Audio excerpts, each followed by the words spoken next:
Bom dia, Silmar César Miller. Muito bom dia, Otávio Sesc Júnior. Bom dia a todos os nossos amigos do canal Terra Viva. Isso aí.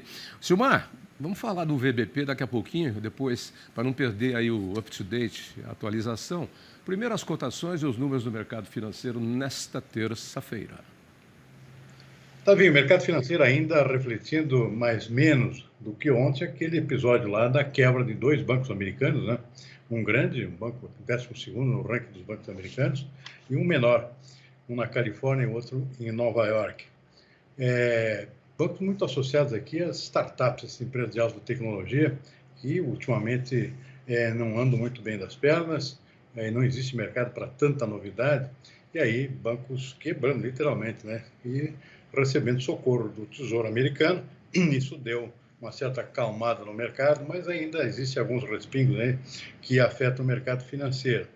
E por isso ainda bolsas caindo um pouco na Europa, nos Estados Unidos. O dólar aqui, que subiu bastante ontem por conta disso, hoje está dando uma descontada, aqui no Brasil pelo menos, dólar caindo 0,6%, R$ 5,24 a cotação. O índice Bovespa, que caiu ontem, está tentando uma reação aqui, mas subindo um pouquinho, 0,2%.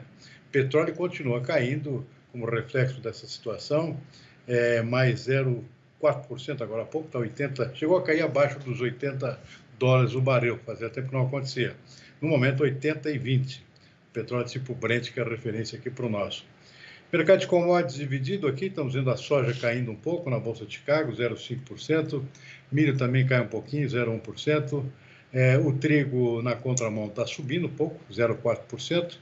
Saiu notícia hoje, ainda não oficialmente confirmada, de que a Rússia aceitou prorrogar por mais 60 dias o uso dos portos ucranianos lá para as exportações da própria Ucrânia. Os portos são dela, mas estão ocupados por tropas russas por conta da guerra, que já faz um ano que se arrasta, e isso deu uma certa aliviada aqui na expectativa, portanto, de que a Ucrânia possa continuar exportando seus grãos e acaba sendo um fator de pressão. O milho está sofrendo mais por conta dessa possibilidade, o preço caindo, portanto. Café arábica na Bolsa Nova York caindo bastante hoje, 2,2% agora há pouco, cacau também, 0,8%, açúcar bastante volátil, estava subindo, agora está caindo um pouquinho. Algodão, a mesma coisa, abriu o dia em alta, agora cai 0,8%. Suco laranja segue firme e forte, cai, subindo 2,1% nesse momento, Tavinho. Esse é o retrato do mercado no momento. Claro que não fecharam ainda as bolsas, portanto ainda pode haver alterações ao longo das próximas horas. Ok, Chico. Desculpa, Chico não, Silmar. É que eu estava lendo o Chico Graziano aqui no Poder 360 e ele hoje tem mais um artigo bastante interessante. Quem quiser na íntegra, leia aí. Primeiro você comenta sobre o VBP, depois eu vou associar a questão do VBP ao que diz o Chico Graziano hoje, cujo título é As pessoas acham que... a pergunta dele, o título, qual o valor do subsídio agrícola? Aí ele fala, as pessoas costumam dizer por aí aleatoriamente que a agricultura brasileira vai bem porque o governo ajuda muito, ajuda nada. Ele mostra números aqui que são, inclusive, números bastante interessantes. Mas tem muito a ver com o que você vai falar agora do VBP, que vem crescendo ano após ano e temos aí agora um crescimento maior de todos os tempos, com 5%. Fantástico, hein? E uma boa recuperação em relação ao ano passado. A gente lembra que no ano passado houve um recuo, né? Fazia muito tempo que não acontecia um recuo, caiu 0,1% por quebra na produção de soja, principalmente, que é o carro-chefe aqui do agronegócio brasileiro. No ano passado, a seca derrubou a produção de soja em praticamente todo o sul do país, isso acabou afetando todo aqui do nosso valor bruto da produção, que é aquele valor que é a soma do que se produz lá dentro da lavoura, multiplicado pelo preço esperado. O Ministério da Agricultura, todos os meses, divulga uma atualização das tendências do VBP. E foi o que aconteceu ontem. O Ministério divulgou uma atualização da previsão para esse ano, com uma boa recuperação, a expectativa de um crescimento de 5% no VBP, e puxado agora, sim, pela própria recuperação da soja, que volta a liderar aqui o ranking da produção nacional da agropecuária, e secundado pelo milho. O milho também deve voltar a crescer esse ano. Para a soja, um crescimento de 14,3%, para o milho, 9,1%. E são dois produtos que devem puxar esse crescimento do todo. O dado negativo, Tavinho, é a pecuária, né? Pecuária, especialmente pecuária bovina de corte, segundo ano consecutivo de queda no valor bruto da produção de bovinos. Queda forte, inclusive, prevista para esse ano, 6,4%. O setor não anda bem em termos de preço já desde o ano passado e esse ano está sofrendo um impacto muito forte dessa nova suspensão das importações por parte da China por conta daquele caso lá atípico de vaca louca lá no Pará. A situação continua paralisada em termos de exportações de carne bovina e isso está afetando bastante a própria rentabilidade do setor de bovinos, ou seja, lá dentro da porteira da fazenda do nosso pecuarista. Então, esse é o senão principal dessa previsão. Outro dado positivo aqui que eu chamaria a atenção é a recuperação do setor de suínos, pelo menos em termos de exportação. A exportação está indo bem. A China, que já recompôs o seu rebanho, mesmo assim está precisando de mais carne suína, está comprando bastante carne suína do Brasil, e está dando um certo fôlego novo ao setor de suínos. O Ministério da Agricultura, nesse BBP, está prevendo aqui um crescimento de 6% na renda do setor de suínos, contra uma queda de 5% no ano passado. No ano passado foi muito ruim para esse setor. Então, mostra uma tendência de recuperação. Outra recuperação importante, aliás, com a continuidade até de uma recuperação, é o setor de leite. O setor de leite sofreu muito até 2021, se recuperou bastante no ano passado, e a tendência para esse ano é de um novo crescimento, de pelo menos 3,3% está vindo. Então, esse é o retrato da situação atual em termos de perspectiva para o ano. Claro que muita coisa pode mudar ainda, tem safras em andamento, mas é uma projeção que o Ministério atualiza e essa projeção, no momento, pelo menos, é positiva. Com um faturamento total previsto lá dentro da porteira da Fazenda, como a gente viu na notícia, de 1 trilhão 250 bilhões de reais. Não é pouca coisa, né, também?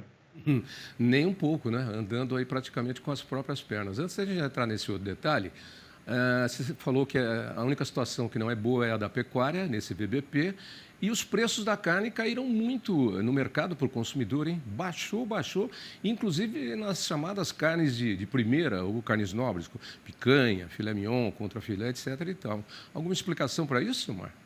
É o próprio represamento, né? As exportações estão paradas, então tem que vender. Uma pressão de oferta no mercado interno, não dá para ficar estocando muito tempo essa carne, então vai para o mercado. E os próprios supermercados fazendo promoção de carne bovina. Eu tenho supermercado aqui, na semana tem lá promoção de carne bovina, melhor dizendo, com um desconto, né? Desconto até bastante expressivo. Então, é uma oportunidade para o nosso consumidor aqui que andava ausente do consumo de carne bovina, né? Pelo menos está dando agora um refresco. Mas é uma situação, claro, que é provisória, né? Tem que ser das exportações. E aí os preços, obviamente, voltam a subir. Apesar que os chineses estão fazendo aproveitando essa parada aqui para forçar o preço internacional também para baixo, né? Então, pode ter alguma sustentação também interna aqui, essa queda nos preços provocados por essa parada. É isso aí. Churrasco no fim de semana, pessoal. Volta lá para as carnes. O pessoal estava trocando por lombo suíno, por picanha suína, frango, linguiça. Está na hora de voltar para as carnes. Deixa eu botar a minha ajuda aqui. Fala. Ficou uma beleza. Deixa eu botar a minha ajuda aqui, porque para ler isso aqui, para isso eu preciso de óculos. Bom, é o artigo do Chico Graziano hoje no Poder 360, onde ele diz que a maioria das pessoas acredita que o agronegócio brasileiro vai bem por conta de ser muito ajudado pelo governo, e isso está errado. O agronegócio brasileiro adquiriu um dinamismo próprio, diz o Chico aqui. E isso é muito reflexo do que acontecia 50 anos atrás, quando realmente o governo ajudava bastante o setor. E a primeira pessoa a identificar isso, o Chico cita aqui, foi um dos maiores economistas rurais do país, o José Garcia Gasques, em 2001. Ele comprovou que o Brasil havia progressivamente reduzido o aporte público à agricultura. Segundo ele, no orçamento federal caíram de 2001 ele publicou isso, de 5,75% do total do dispêndio em meados da década de 80 para 2,39% na primeira metade dos anos 90, alcançando 2,11% apenas no período 95 a 99. E lá embaixo ele traz um gráfico onde diz que mostra que o agricultor do Brasil é um dos que menos recebe apoio. É assim, negócio. Vamos lá. China, entre 2016 e 2015, 14,1% de ajuda Hoje, 21,3%. Depois vem a União Europeia, que também favorece muito o agricultor, dá muito subsídio. 21%, 21,3% em 2006 e 2015, hoje 18,9%. E aí segue, né? E o Brasil está lá embaixo, 1, 2, 3, 4, 5, 6, depois dos Estados Unidos e do Chile. Aí vem o Brasil, que tinha 4,8% entre 2006 e 2015, e hoje, de 2015 para cá, tem 2,6%. Portanto, a agricultura, o agronegócio brasileiro, como a gente sempre cita aqui, ele anda com as próprias pernas, né? Sem dúvida nenhuma, Tavinho. Essa é uma das agriculturas já há muito tempo menos subsidiadas no mundo. Tem um pouquinho de subsídio aí, que é a questão do juro no crédito agrícola, né? Existe um diferencial aqui. É bom sempre lembrar que a agricultura é uma indústria a céu aberto, né? Em todos os países existe algum tipo de ajuda por conta dessa característica. Ou seja, diferente de uma indústria convencional, de qualquer outro empreendimento, que é sob teto fechado, ou seja, não está sujeito a chuvas e trovoadas, literalmente. E a agricultura, portanto, sempre teve esse tipo de diferencial, em termos de algum tipo de subsídio, algum tipo de diferencial em termos de crédito, por exemplo. É o caso do Brasil. Tem sempre, já há muito tempo aqui, um sistema de crédito um pouco abaixo no seu custo em relação ao mercado. Isso é bancado pelo Tesouro, sempre lembrando que esse dinheiro é devolvido depois pelo produtor, assim que faz a sua colheita, são empréstimos de curto prazo. Mas o fato importante, e que vale a pena ressaltar, é que isso está acabando aqui no Brasil, ou seja, nem isso, nem esse diferencial de juros nós estamos tendo mais. Existe muito pouca coisa em termos de crédito que ainda tem juros favorecidos. São créditos especialmente voltados para pequeno produtor, né? Pequeno produtor, aquele que tem poucas condições financeiras para poder manter uma lavoura, para comprar uma máquina agrícola, esse tipo de coisa. Então, isso tem sido mantido nos últimos planos agrícolas e pecuários, mas também com um crescimento em termos de volume, ou seja, tem ainda diferencial de crédito, mas volumes cada vez menores. E para os médios e grandes produtores, cada vez mais raro. Para o grande não tem mais nada já, né? Ou seja, o grande se vira sozinho. O fato é que a agricultura brasileira é muito produtiva, é muito competente, então isso acaba prescindindo de juros favorecidos aqui, assim como acontece em outros países. A Europa é um grande exemplo disso. A União Europeia subsidia altamente seus produtores. Tem cada subsídio aqui de 40%, 50% para o sujeito conseguir plantar e sobreviver com a sua produção agrícola. Então, são países que subsidiam altamente a sua produção para poder se manter no mercado. Isso, aliás, é uma grande crítica que o setor agrícola brasileiro faz à Europa, né? Ou seja, não tem condições de competir com a Europa com o subsídio que eles têm. Isso até tem prejudicado bastante a questão da União aqui, Mercosul, União Europeia, né? O grande diferencial exatamente está nesse diferencial de ajuda à agricultura de cada uma dessas regiões, né? Então, o Brasil, nesse sentido aqui, nada de braçada aqui, sem necessidade de subsídio algum, e se é que tem cada vez menos na sua agricultura e basicamente restrito ao pequeno produtor minifundiário. Foi conquistando isso através de muito trabalho, muita técnica, muita tecnologia, né, e pesquisa também. Junta tudo, mais a perseverança, né, que tem o nosso homem produtor de alimentos, a gente chega à situação que está hoje, que é de praticamente, como você mesmo descreveu e o Chico descreveu, independência em relação a dinheiro público. Quando antigamente, 50 anos atrás, a gente sabe que dependia muito. Mas hoje, nada de braçada e sozinho, né? E chega na praia, né? Não morre na praia, né? Sai da praia. Um exemplo para o mundo. Você citou bem, União Europeia, produtores de vinho, produtores de queijo, são altamente subsidiados de tudo, de tudo. Nos Estados Unidos, o pessoal do algodão, o pessoal do milho, tem um lobby fortíssimo. Em todo o mundo a gente vê isso. No Brasil, não.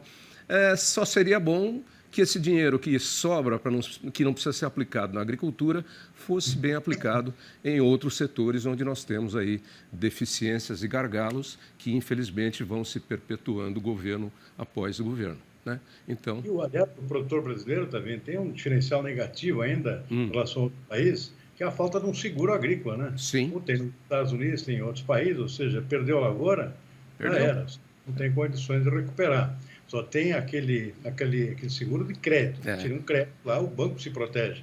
Então, isso é um seguro que tem no crédito agrícola. Mas o produtor, efetivamente, não tem seguro aqui. É uma grande carência da agricultura brasileira, é o seguro. que é Enfim. muito caro no Brasil e poucos produtores utilizam. O banco se salva porque tem o seu seguro, então ele garante o dinheiro dele. Só que o produtor fica sem a renda porque perdeu a produção, não fica com a dívida no banco, ou fica com a dívida menor no banco, mas também não tem renda. Inclusive, isso é muito do hábito, nós que temos aí 35 anos de idade, somos novos, já vimos bastante isso. Antigamente existia aquele hábito e aquela fama de que o produtor, o fazendeiro, quando pegava a colheita, a primeira coisa que ele fazia era comprar 3 caminhonetes novas, não sei o que e tal. Nada disso, pô, nada disso. Hoje em dia ele vai comprar equipamento para melhorar a sua técnica de produção e produzir ainda mais por hectare, ou seja carne, seja leite, seja grãos, seja qualquer produto. Hoje ele investe no negócio desse.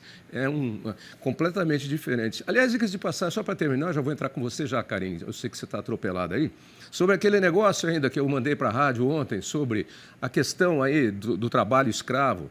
Então, eu fiz um boletim, mandei para você ouvir, inclusive, mandei para várias pessoas, sobre o trabalho escravo. Eu expliquei bem como é que funciona esse negócio. E mandei para o Betão Artioli, que é da diretoria da Zilor, ali em Lençóis Paulista, Zilo Lorenzetti, e ele me mandou um recado, eu vou até marcar uma entrevista com o Artioli, porque ele é um dos diretores, ele fala, fico muito triste quando vejo essas coisas, porque nós aqui, na Zilor, nós temos um trabalho de cuidado com essa gente em todos os sentidos, cuidado médico, cuidado social, cuidado educacional.